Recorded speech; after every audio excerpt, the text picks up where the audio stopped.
what we're going to see is increasing polarization, increasing hyperpartisanship. If you can imagine it could be worse than it is now, I think I can imagine that. And we're seeing that happen in some states around the country. I'll just finish with this. You know, the Wisconsin Assembly, thank God, just adjourned for the rest of the year. On Friday, the children can go outside now, so that's safe, I think. But not before they further restricted your ability to cast an absentee ballot. And they will be back in July, because certainly the federal courts, and we're a party in a lawsuit to the current voter photo ID law that's in place, that will be struck down.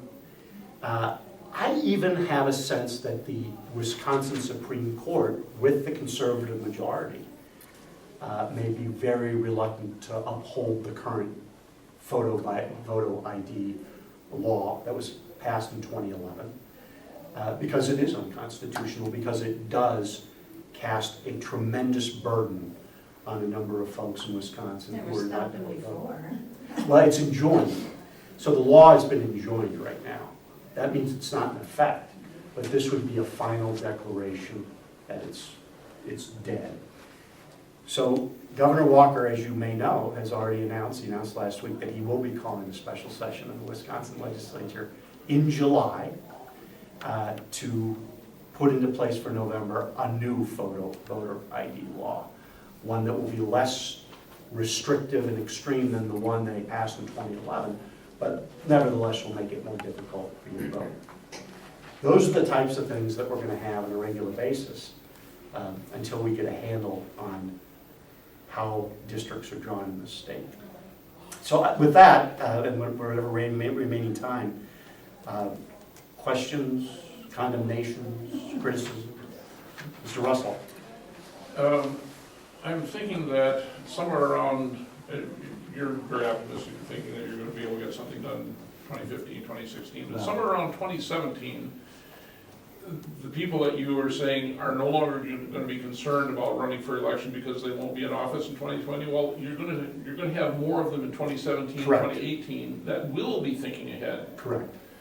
And at that point, you can call on their limited nature, limited knowledge of history, and say, well, remember what happened in 2010?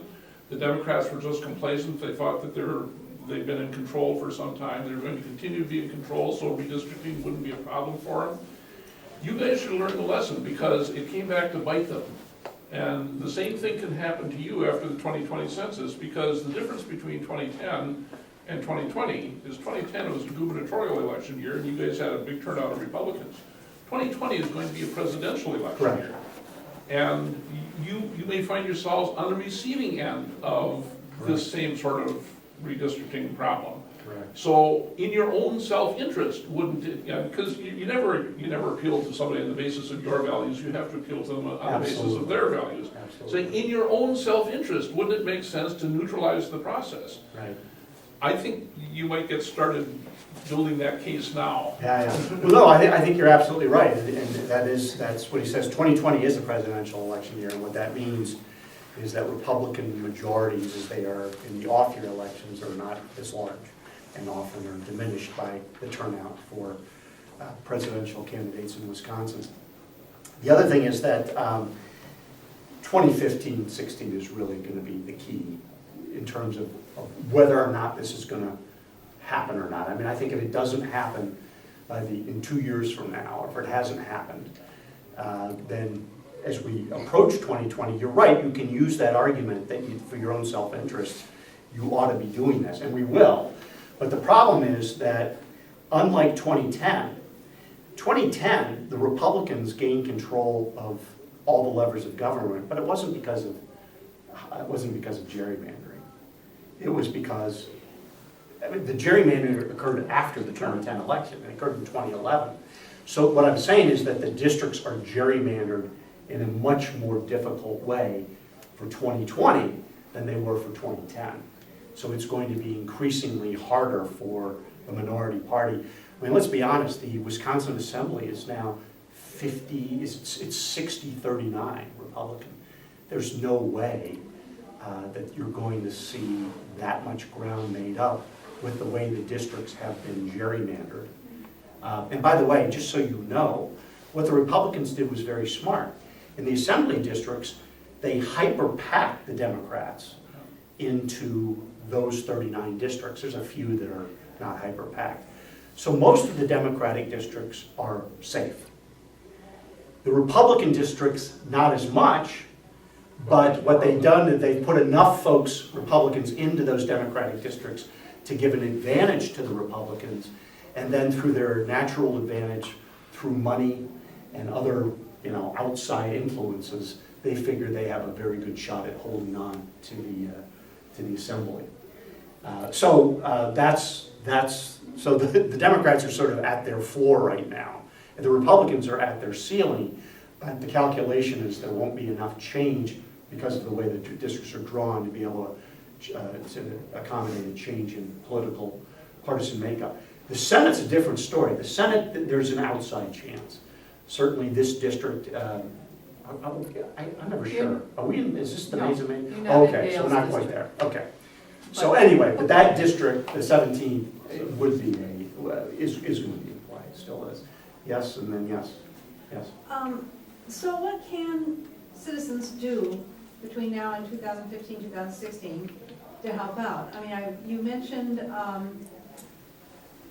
what did you mention? Anyway, I also assume maybe talking to our newspaper editors, Yes. community papers, not just our legislators. Absolutely. The community papers are huge. Every time the Wisconsin State Journal, I don't know if you get the Sunday paper, but every time they do an editorial on this, Right. there is the next week. It's full of comments from people.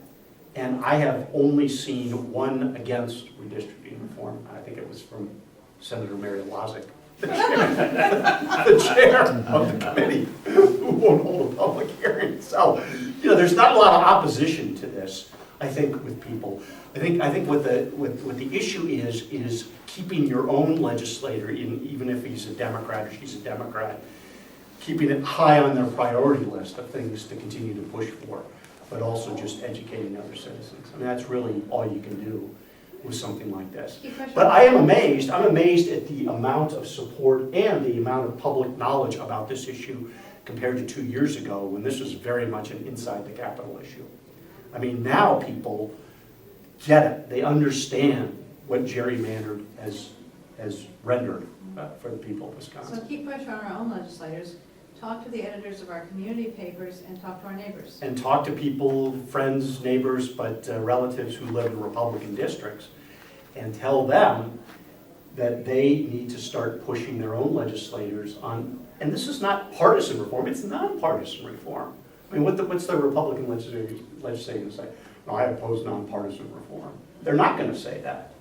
But if they start hearing from enough people, it then moves them towards the middle and towards a possibility of considering it, and that's what we need to do. And by the way, I'll just say one thing.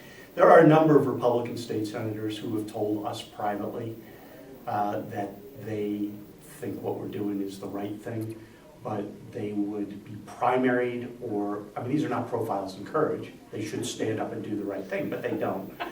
But they said, you're right, but my leadership would put me in an office, on East Washington, down by Walgreens if I, supported this. So, that's what we're hearing. So I don't think there's a lot of opposition to it. Shoot, got the